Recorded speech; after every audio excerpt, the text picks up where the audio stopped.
Bienvenidos a Pedagogía en Voz Alta, un espacio para pensar en la educación con el corazón y con la cabeza.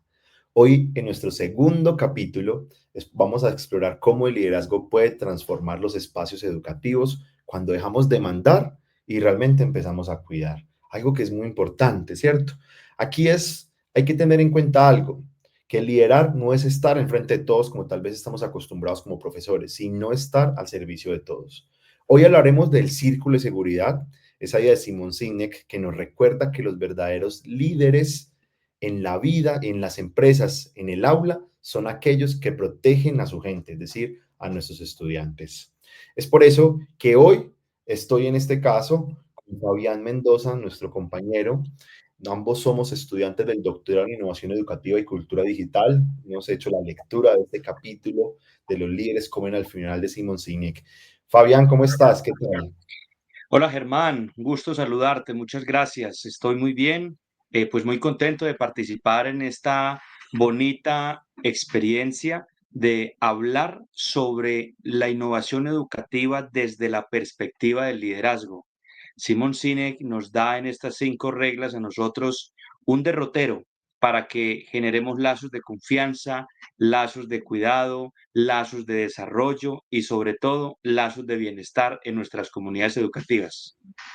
Sí, Fabi, y yo creo que aquí Simon Sinek nos plantea algo muy interesante con, con la palabra del liderazgo auténtico, que no se basa específicamente en la autoridad que tal vez lo hemos visto y tal vez nos tocó de estudiantes, tal vez en la escuela, en la Claro, parte universitaria, seguramente nos tocó. Ni estamos hablando de jerarquía, sino también que al hoy, en la educación del siglo XXI, estamos también hablando de una responsabilidad emocional y una responsabilidad social que tenemos. Porque un claro, líder Germán. no se define por el poder que tiene, sino la capacidad que tenemos de crear entornos seguros, Fabi. Claro, Germán, es que hay unas transiciones importantes en la línea de la pedagogía. Y hoy por hoy, en este siglo XXI, casi que en este segundo cuarto de siglo, nosotros tenemos que empezar a incorporar dentro de nuestras prácticas educativas otros elementos, no solamente el conocimiento epistemológico o el conocimiento disciplinar. Hay otras realidades que están emergiendo y que necesitamos tenerlas en cuenta. ¿Por qué? Porque son parte de la realidad, porque son parte del diario vivir de los jóvenes. Hoy por hoy los estudiantes, que son los mismos jóvenes que están en esta generación, están teniendo múltiples factores, están teniendo tecnología, están teniendo una institucionalidad que les está apoyando o que les está desvinculando, que los está excluyendo. Tenemos la dinámica propia de las familias internas. Entonces, el rol del líder no tiene que ser solamente una base de conocimiento disciplinar, sino que debe tener en cuenta muchos otros factores. Tú dices algo muy importante, que no solamente es la base de conocimiento disciplinar, eso es algo que la vida poco a poco te va enseñando y además en estos tiempos en que la educación está enfrentando tanta incertidumbre con el tema de la inteligencia artificial, la nueva forma de aprender de las generaciones, los cambios constantes, ya el tema del cansancio emocional, las emociones ya entran en juego. Antes no se hablaba casi de emociones por parte de los estudiantes, ni por parte de los profesores. Total, Solamente total. solamente lo escuchamos por parte de sindicatos, pero ahora es un compendio donde hasta el privado de profesores en ámbitos universitarios públicos, mixtos y eso, entra el tema de canción emocional. Y es una pregunta que vamos a resolver en este podcast y es cómo podemos construir un entorno donde el docente y el estudiante se sientan seguros para innovar y aprender sin miedo, que es tal vez lo que nos pasó. Por eso, Fabi, yo te quiero, como a ti, hacer la primera pregunta y es, ¿qué entiendes tú por ese concepto de cuidar en el liderazgo educativo? ¿Qué sientes por cuidar? Claro, cuidar tiene que o está direccionado hacia ese elemento propio de responsabilidad. Cuidar significa asegurar que la otra persona de cualquier entorno, personal, familiar, académico, esté segura, esté con bienestar. Porque es que es muy importante, Germán, nosotros hacer un análisis holístico desde las instituciones educativas. Cuidar no solamente es desde el plano de la seguridad física, cuidar también significa desde el plano emocional, intrapersonal, social.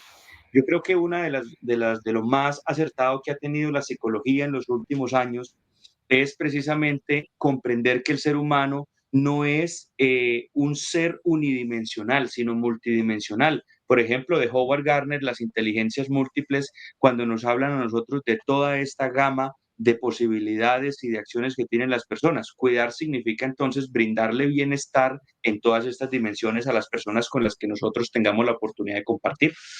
Totalmente. Bien. Aplausos para esa intervención. Bueno, ahí, Fabi, vamos a pasar al bloque número uno. Ya está, fue nuestra introducción. Vamos a pasar el bloque número uno que hemos llamado de la autoridad al cuidado. Cine dice algo muy potente en estos capítulos y es que el liderazgo no consiste en estar al mando.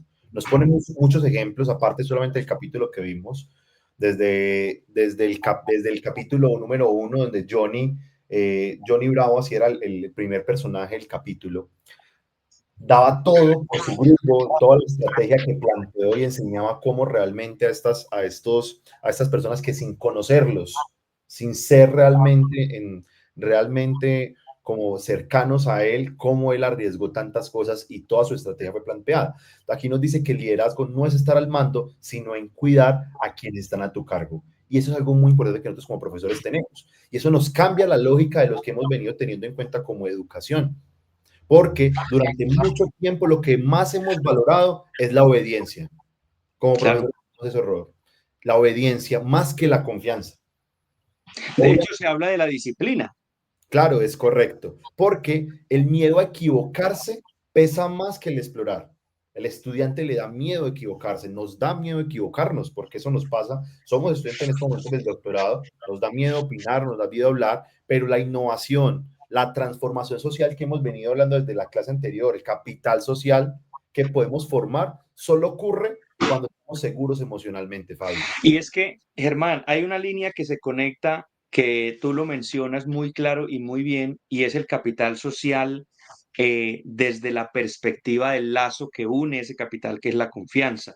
Las relaciones verticales tienen precisamente ese elemento pareciera como de subyugación o de opresión, mientras que el liderazgo ahora pone de presente son las relaciones horizontales y no necesariamente entre iguales en el entendido en el que seamos lo mismo, sino en el que como personas tenemos un relacionamiento semejante porque somos humanos y desde ahí es la base de donde se parte. Es correcto, es porque ahí como profesores, tú lo acabas de mencionar, nos convertimos en tejedores de confianza. Hay que darle la confianza. Muchas veces un profesor construye a un estudiante, pero también lo destruye. Las Sí, palabras que total. tienen los profesores son muy fuertes y es por eso que el círculo de seguridad que habla Signet nos dice que no se construye con normas ni con castigos, sino con tres palabras que son la coherencia, la empatía y el cuidado mutuo. Y es por eso, Fabi, que yo quiero preguntarte para cerrar este primer bloque, y es, ¿cree que nuestras instituciones educativas, los colegios, universidades, están preparadas para ese tipo de liderazgo empático? ¿O hay resistencia todavía por parte de los profesores o por parte de los estudiantes? También pasa que el estudiante dice, a mí me gusta lo clásico. También puede pasar. ¿Qué piensas de eso? Pues Germán, yo creo que hay unas brechas. Yo creo que tenemos un análisis profundo desde la siguiente perspectiva.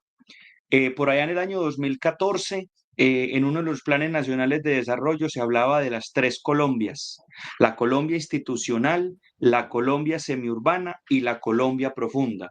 Yo creo que en este país hay lugares e instituciones donde sí están preparados o donde hay menos resistencia, donde hay más capacidad alrededor de este asunto del cuidado y el liderazgo, pero hay otros lugares donde la brecha es más ingente y esto puede dificultar un poco más la situación. Yo creo que hay situaciones donde hay demasiadas resistencias porque hay factores externos e internos que no permiten que haya esta transición y la verticalidad se mantiene por miedos, por desigualdades, por desequilibrios, por necesidades. Entonces creo que hay lugares donde sí hay una capacidad instalada y un desarrollo de este proceso, pero hay otros donde probablemente la brecha todavía se mantiene. Es complicado.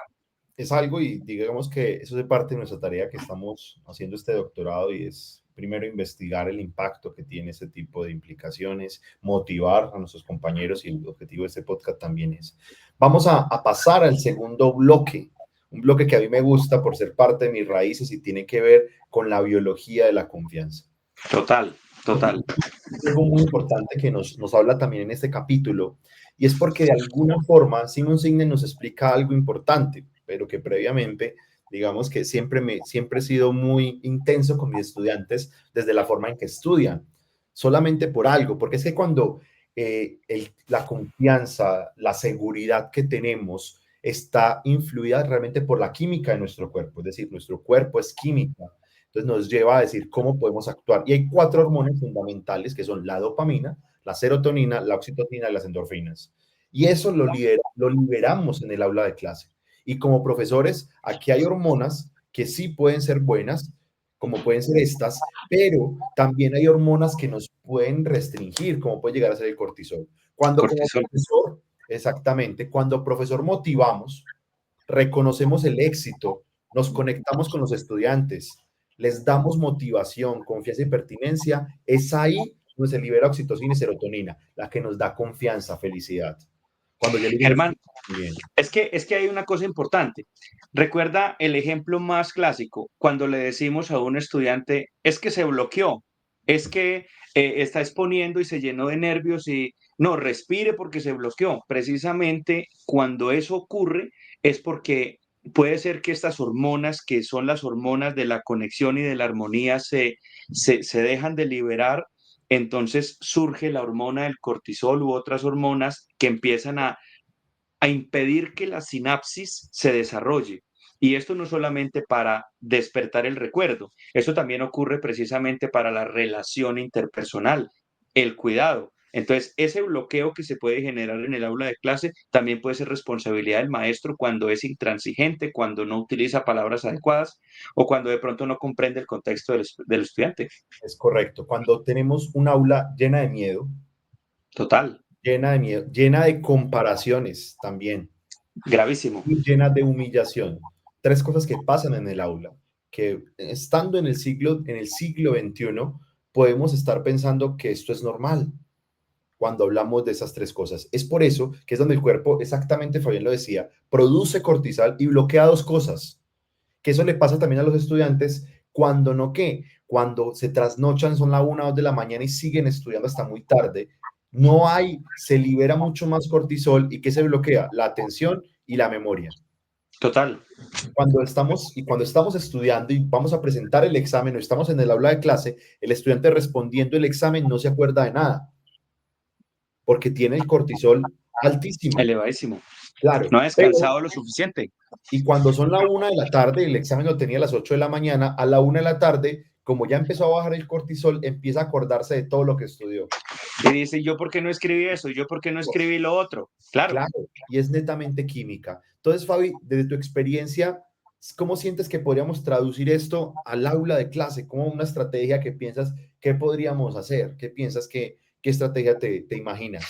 Mira, Germán, yo creo que lo primero que nosotros tenemos que hacer es el diálogo, la escucha, el constructivismo y el socioconstructivismo, pero el humanismo también plantean pues una serie de pasos para el desarrollo de las clases como tal. Y todas confluyen en que lo primero que hay que hacer es un diagnóstico, pero no un diagnóstico disciplinar solamente. Ahora en el bloque anterior hablábamos de tener en cuenta las otras dimensiones. Es importante también hacer un diagnóstico emocional y el diagnóstico emocional creo que lo hacemos a través de la escucha, creo que lo hacemos a través de el establecimiento de esas relaciones de confianza, de ese cara a cara, de esa comunicación asertiva. Simon Sinek hablaba de una cosa importantísima. Cuando en ese preludio al capítulo, a la regla 1, se mencionaba la opinión de Joseph Stalin. Un muerto es una tragedia, pero 1000 muertos son una estadística.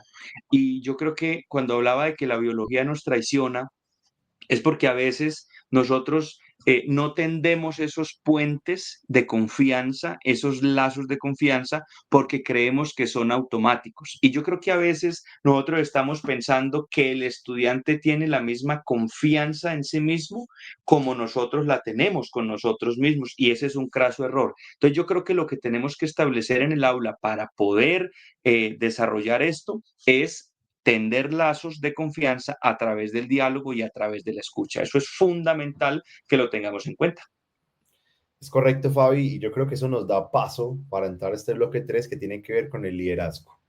Pero aquí ya lo enfocamos en el liderazgo docente como innovación educativa, y es donde ya todos estos paradigmas que hemos venido hablando durante estos procesos, hasta en el podcast anterior, en el primero que tenemos, donde el liderazgo ya no es control, sino un acompañamiento transformador.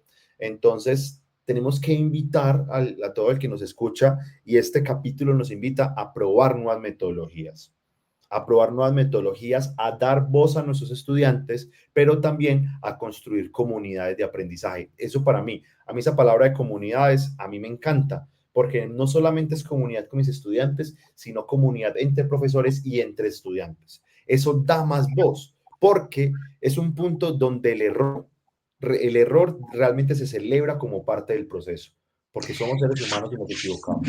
Claro, Eso, Germán, es que, es que hay una cosa importante. Yo creo que la educación hoy ya no se tiene que ver con la misma lupa y con la misma perspectiva que ni siquiera hace 10 años. Yo creo que la pandemia nos dejó a nosotros una enseñanza clara, y es que todos somos vulnerables porque todos somos esencialmente humanos. Y entonces ahí es donde el concepto de comunidad, que es más antiguo que el concepto de sociedad desde el plano filosófico. Comunidad significa poner todo en común, significa que los lazos son más transparentes, más naturales, menos artificiales, como pudieran ser en una sociedad. Entonces, la comunidad educativa, entendida desde nuestro ámbito, desde el doctorado y también desde la legislación educativa, no es el grupo de profesores aislado, el grupo de estudiantes aislado, de padres de familia. La comunidad educativa es, como su nombre lo indica, todas aquellas personas que integran, que componen a esta institucionalidad y que son partes interesadas. Porque ¿quién va a contradecir? ¿Por qué al alcalde, por qué a los entes de gobierno no les va a interesar que los estudiantes se formen bien? ¿Por qué a los padres de familia no les va a interesar que los maestros enseñen elementos de alta calidad? ¿Por qué a la sociedad en general no le va a interesar que las emociones se tengan en cuenta dentro del aula? Entonces, la comunidad es precisamente eso, un conjunto de seres humanos iguales en naturaleza que ponen todo en común. Entonces, desde ahí se parte. y esto que tú mencionas me ha enseñado algo muy bonito, y es que realmente innovación educativa no solamente es integrar tecnologías o estrategias Total, activas o pedagogías activas, sino realmente transformar la mente de las personas, y que esto no total. se convierta en moda, porque tal vez esto es una moda. Yo, digamos que he estado en muchos congresos y como conferencista, y ahora estoy todo metido en el tema de innovación educativa, se ve más como una moda, como la universidad o la escuela tal se metió en la moda, en la innovación, cuando Sí, claro. realmente ha sido un pensamiento diferente. Por eso, Fabi, de alguna manera, y quería preguntarte, ¿tú has visto ejemplos de líderes que realmente logren inspirar sin imponer? ¿O qué los hace diferente a esos líderes que has podido ver? ¿Qué hace diferente a un líder que busca implementar, en este caso, el liderazgo? ¿Qué hace diferente? ¿Qué notas de en ellos diferente? Pues Germán, mira, hay una cosa importante. Seguramente en el sistema educativo colombiano hay muchos líderes, ¿cierto? Que inspiran, que innovan, que desarrollan. Pero a mí me marca mucho Steve Jobs. Hay un video en un TEDx que él hizo, y él llevaba en un sobre de Manila una, una computadora portátil, una de las primeras que existió.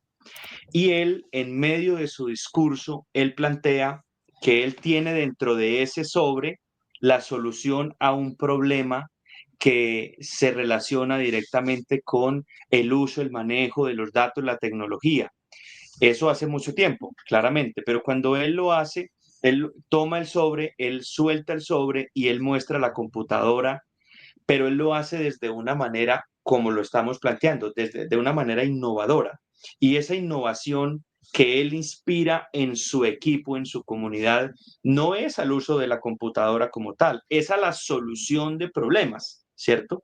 Entonces, como te digo, hay muchos líderes que están desarrollando este tipo de innovación educativa que permite un cambio, una transformación real. Hay muchos seres anónimos. Yo conozco de muchos profesores. Te quiero contar, así muy resumido, en la vereda Puerto Saldaña del municipio de Río Blanco, sur del Tolima, parte del trabajo doctoral que estoy haciendo. Hay un equipo de profesores, pero hay una profesora en especial, se llama Amparo. Es una mujer ya de avanzada edad, pero tiene un liderazgo. Los niños la adoran y la ven a ella como un ejemplo de transformación. Y ella, aunque no necesita tener ningún tipo de protagonismo, ella se dedica, se esfuerza, se enmera. Entonces, claro, hay muchos docentes, pero también hay muchos empresarios, también hay muchos líderes en tecnología, etcétera, que desarrollan esas capacidades. Sí, Fabi, digamos que Steve Jobs nos muestra, digamos que primero en temas de innovación y creatividad y la forma de liderazgo, cómo realmente se trabaja. A mí hay algo que, digamos, desde su base, desde su inicio, hay una frase que siempre hemos escuchado muy común, que es el estudiante debe superar al maestro. Pero hay alguien que nos dice algo muy importante y cuando estaba en alguna conferencia logré ver esa frase que no la tenía tan textual, que es una de María Montessori. Esa frase que decía que la mayor señal de éxito de un profesor era cuando los niños, porque ella trabajara con niños, trabajaban como si ella no existiera. Eso es una buena señal y eso pasa mucho en mi rol. Yo, digamos que mi base es profesional de la salud y muchas veces tuve que, todavía tengo que asistir a estudiantes en prácticas clínicas en medio de una cirugía real. Y cuando el estudiante ya actúa solo, toma Claro, decisiones solo, resuelve problemas solo y en pro de la vida de una persona que está acostada. Que claro, nos vuelve al inicio de este podcast, lo de Simon Sinek, cuando nos habla de que por eso el título del libro, los líderes comen de últimos, porque en ese momento que estamos ahí de pie, instrumentando, operando a un paciente, primero está siempre, la frase es, primero está siempre el paciente, primero el claro, paciente, y siempre vamos a eso. Entonces, digamos que María Montessori me conecta mucho y me conecta mucho con la te línea de interpela. innovación que exactamente nos interpela en esta situación. Vamos a pasar a ese bloque 4. Ese bloque número 4 tiene que ver con construir círculos de seguridad, que ya es nuestro último bloque del podcast para pasar al cierre. Y donde, Claro, Fabi, realmente el círculo de seguridad nos lleva a qué? Se traducen prácticas que tienen que ver con generar comunidad educativa, donde hay ejemplos muy prácticos para decírselo a los que lo están escuchando. Desde un docente que inicia preguntando cómo se sienten sus estudiantes, cómo se sintieron después de un examen, por ejemplo. En mi caso, cuando un estudiante termina su práctica, su cirugía, que lo vi ahí, después de sentarme con él a decirle, ¿cómo te sentiste? ¿Qué claro. Es que, pensas? ¿Por qué tomaste esas decisiones? Eso exactamente empieza a generar círculo de seguridad. La simulación clínica, por ejemplo, que es uno de mis ámbitos, hay algo muy importante cuando uno termina una simulación clínica de alto nivel, uno le pregunta al estudiante, la primera pregunta es, cómo se sintió? Y claro, empieza a explorar modelos mentales, al entender el por qué el estudiante tomó esa decisión en específico, cómo llegó a tomar esa decisión. O en otro ejemplo, como que digamos que en las universidades, en las escuelas, se priorice el bienestar docente antes de que lleguemos a un síndrome de burnout o que los profesores escuchemos sin juicio a los estudiantes. Eso es un punto importante y yo voy a hacer la pregunta de una vez, Fabi, y es, ¿qué crees o qué estrategias crees que podamos implementar en nuestras propias aulas o en nuestros equipos de trabajo que realmente nos fortalezcan ese círculo de seguridad que nos habla CINEC? sí, Germán, antes de contestar, yo quiero decirte algo con respecto a lo que tú estás mencionando. Una de las reglas que menciona Simon Sinek dentro de su libro nos lleva precisamente a esa de la fábrica de los 150, ¿sí?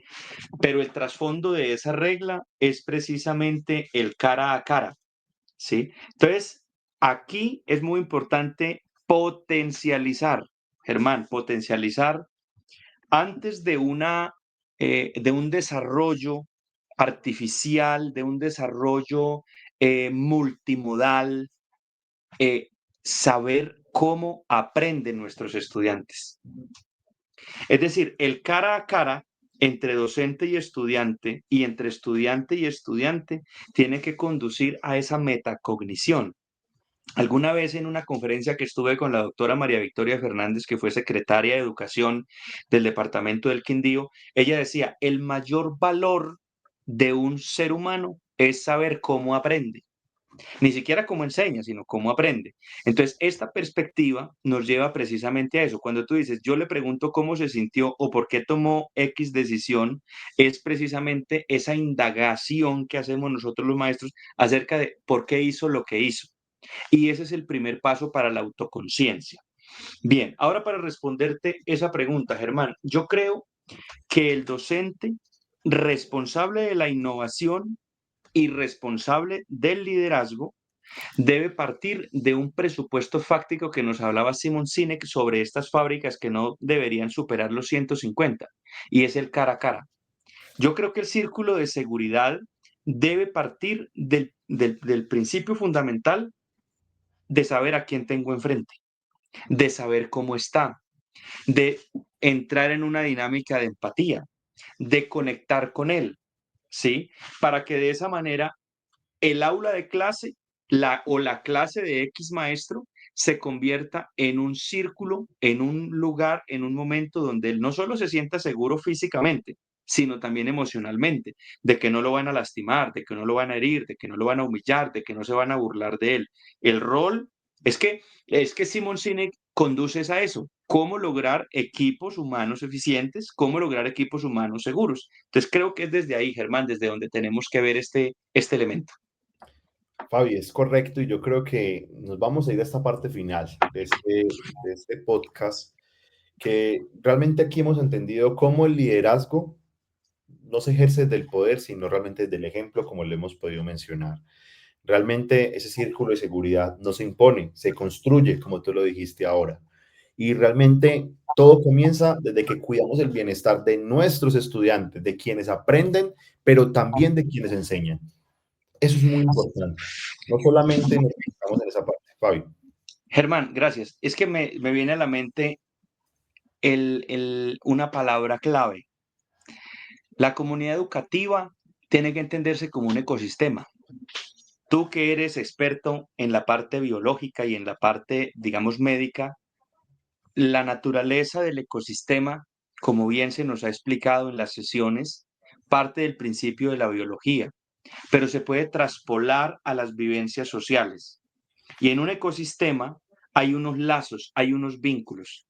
Nosotros, si actuamos como líderes en el aula, somos responsables del cuidado del ecosistema, no de una parte solamente, sino del ecosistema. Y el ecosistema, pues, es todo aquello que lo integra. Fabi, yo quiero que para cerrar, para que ya vamos a dar los 30 minutos, y es, si tuvieras que definir en una frase para ti qué es liderar en la educación, ¿qué dirías? Yo creo que liderar es cuidar todas las dimensiones humanas, psicológicas, espirituales de los estudiantes y de aquellos que están en las aulas. Bueno, Fabi, yo creo que con esto vamos a dar cierre a este podcast. Yo quiero cerrar porque al final, como dice Signek, los grandes líderes no son, eso sí me lo permito leer, y es, no buscan ser los primeros en comer, sino los primeros en cuidar. Y eso es lo que queremos en este podcast y fortaleciendo el tema del liderazgo educativo. Y realmente comienza desde eso, desde el cuidado propio. Así que queremos agradecerles, Fabi. Muchísimas gracias por este espacio y pues bueno, esperamos sea de todo su gusto y todo su agrado el haber estado y el haber escuchado este podcast de... Germán, a ti muchas gracias. Muchas gracias por el tiempo. A las personas que nos puedan ver, muchas gracias. Recuerden que la oportunidad de construir el liderazgo y construir una nueva sociedad parte precisamente de asumir la responsabilidad de comprender a quienes tenemos a nuestro alrededor, que eso en últimas es un nuevo humanismo. Muchas Eso, gracias. invitarlos a seguir fortaleciendo la creatividad, la colaboración y sobre todo ese sentido de pertenencia que tenemos en el aula. Muchas gracias a todos. Muchas gracias.